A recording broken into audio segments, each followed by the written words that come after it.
back, and it's time for Monday Morning Quarterback. It's our weekly chat with ABC 36 Sports Director Jeff Piecoro. Good morning there, Jeffrey. How are you, buddy? I'm doing good, Lee. Well, you know, our fans in Nashville not so excited about, booking hotel rooms and then having to leave early, or at least, be there in Nashville for other reasons than what was intended.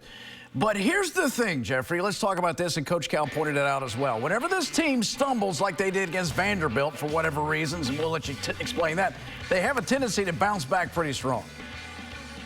They have. That's the one thing. This team's been very resilient all year long.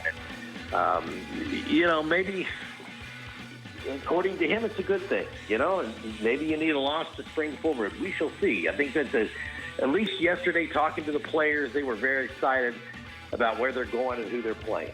Yeah, and we'll get to that in just a moment. But that loss at Vanderbilt, again, sort of inexplicable. We missed free throws. We did things that, teams can't do to win tight games. But again, when you look at him on paper, that Vanderbilt game should have been what we thought would have happened the last time they met in Nashville. For whatever the reason is, this team, Vanderbilt, has got Kentucky's number. This is the second time they've lost it, but that's still on senior night, too. Yeah. This is a team that had a lot to play for, being Vanderbilt. They still didn't get into the tournament, even though they beat Kentucky. Kentucky had 4 players that didn't practice until the day before the game.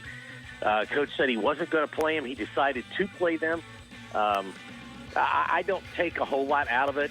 Cal is not a huge fan of the SEC tournament anyway. I just think that it's a loss and you move on from it. Any insider information, because you mentioned that the players didn't play. We know of the injuries with Frederick and Wallace, but then he mentioned Jacob Tapa didn't play, and when I saw Jacob being asked about it, he goes, "There's nothing wrong with me." So I don't know what that was about, but that was sort of weird because Cal, sort of intimated, well, it was injury. Yeah, well, he said, Jacob said, look, an injury, I'm going to play through it. I am not going to let that be an excuse. He had a hamstring. You saw him a couple of times walking a little funny out there on the court, but he played a whale of the game. I don't think he was the reason they lost. It's just one of those games you chalk it up and say, let's go, let's move on about it.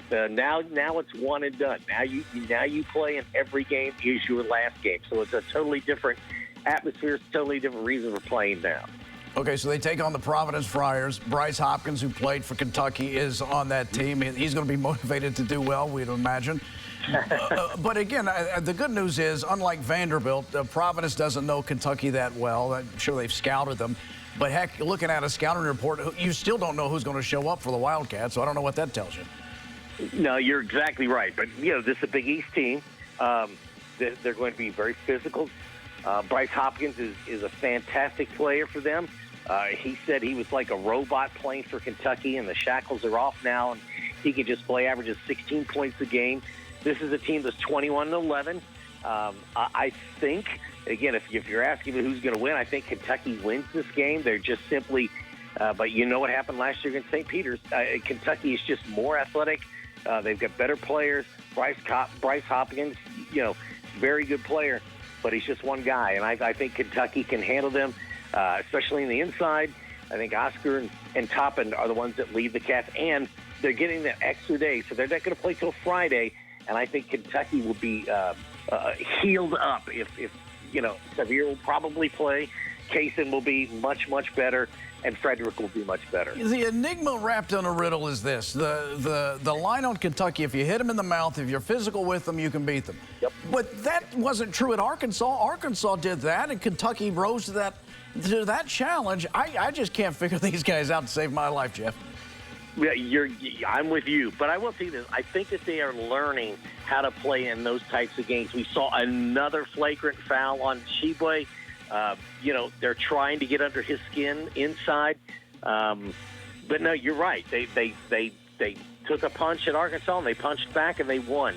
But now it's the NCAA tournament. It seems to be in those games a little bit tougher, a little bit rougher type of games, and they're called a little looser. So they're going to give you a little more leeway in these games. All right, well, we'll see what happens on Friday. Jeffrey, thanks for the conversation. We appreciate it, buddy. All right, Lee. Final look at your forecast coming up next. Good Morning Kentucky continues in just a moment.